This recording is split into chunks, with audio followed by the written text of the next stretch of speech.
Hello everyone and welcome back to my YouTube channel. So in this video I'm gonna show you guys how I make these delicious chocolate and peanut butter cookies.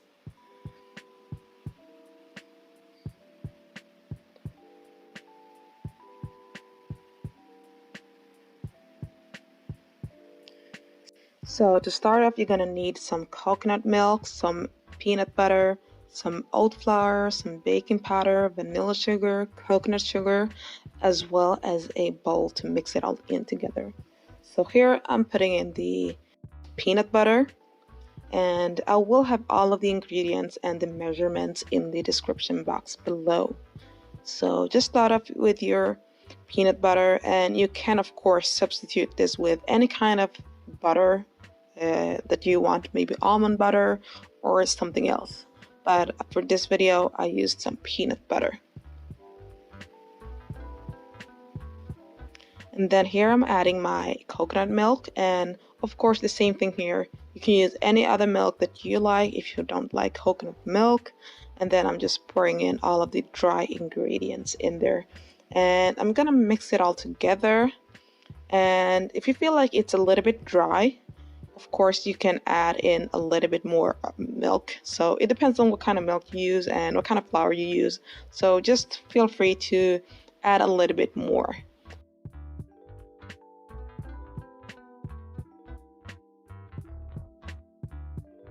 So the consistency that you want is just to have a smooth dough kind of texture. So yeah, here you can see that I'm adding in a little bit more milk because it was too dry. So I'm gonna mix it all in together.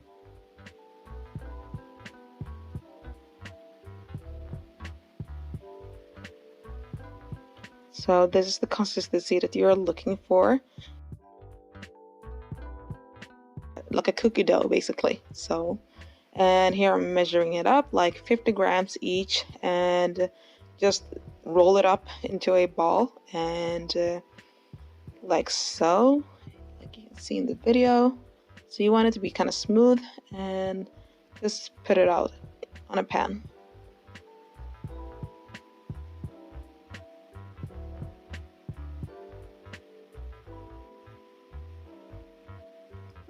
Of course, you don't have to make them perfect, but I just like them to be the same. So if you don't have a scale, you can just measure by hand and make the size that you want your cookies to be, so you don't have to weigh them all.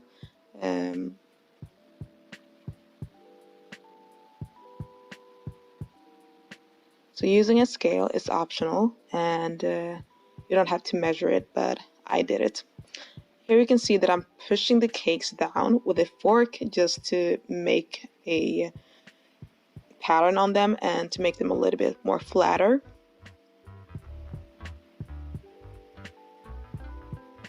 So here they are, and these are basically ready to go into a preheated oven.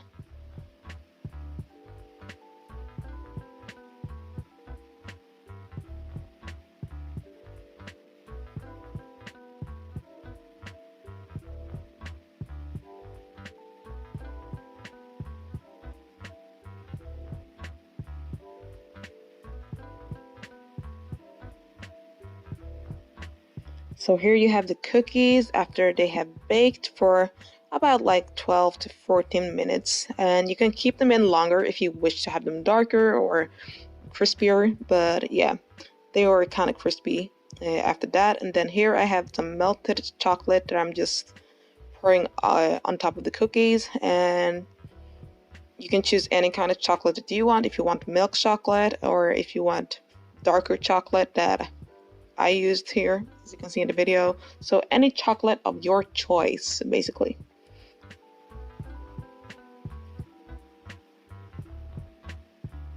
So here you have them. These cookies are delicious, and they are guilt-free kind of ish. If you're gluten-free, you can eat these, and just they are very delicious basically, and they even taste better the next day as well, because they continue to be drier for after every day. So yeah, there you have them. I hope you guys enjoyed this video, and make sure you give this video a thumbs up if you enjoyed, and share with me in the comment section if you tried this recipe, and share with me what you thought about it, and let me know in the comment section below what kind of videos you would like to see from me next, and I will see you guys in my next video. Bye.